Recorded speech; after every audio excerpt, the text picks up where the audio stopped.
Unlock the Aaronic Blessing. The organized camp moved like a single magnificent machine, yet its perfection wasn't just in the banners or the counting. Azariah, the Lord's presence is the heart, Obed said, pointing to the tabernacle's guarded center. But the body of the camp must be clean to hold that heart. Look there. Azariah watched as two men quietly but firmly escorted a sick man to a place outside the lines. The law of isolation is for the good of all, Obed explained, lest the sickness, whether of body or spirit, endanger the holy place. But a deeper cleansing is also needed. Just then, a young girl named Talia walked past them, her head bowed, carrying a small leather pouch. She looked nervous but determined.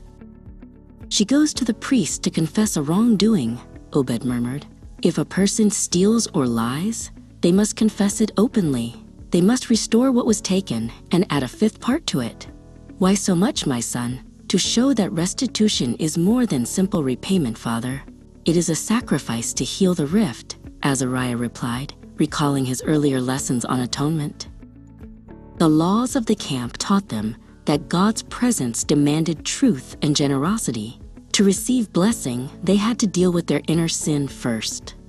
Look, a man of utter dedication, Obed whispered, leading Azariah to the tent of meeting's gate. There stood a man with long, uncut hair, a Nazirite, completing his vow of separation to the Lord.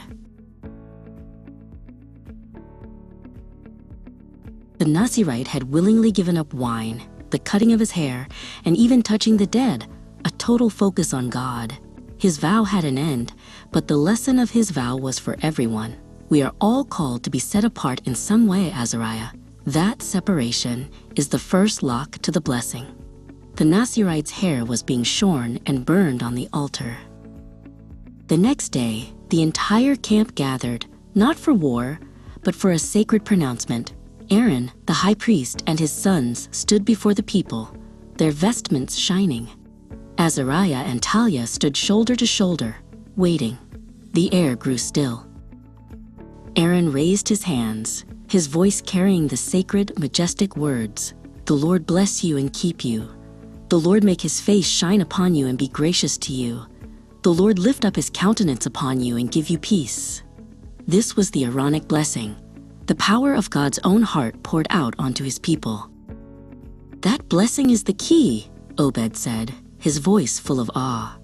After the cleansing, after the dedication, comes the ultimate promise of God's presence and peace. The Lord puts his name upon his people. But even this blessing has an order. They watched as the leaders of the 12 tribes came forward, one by one, for 12 days. Each leader offered an immense gift: silver bowls, golden spoons, animals for sacrifice, all for the service of the tabernacle. The leaders dedicate their wealth, showing the people that every resource must serve the Lord's holy work, Obed explained. From the poorest man's restitution to the leader's silver bowl, it all belongs to the presence. Finally, the Levites received their ultimate consecration, standing ready to carry the tabernacle. From the moral purity of the camp, confession and restitution, to the spiritual dedication of the individuals, Nazirites, to the generosity of the leaders, offerings, the camp was one vast, prepared vessel. The Aaronic blessing was unlocked, not by fighting, but by a holy, selfless order.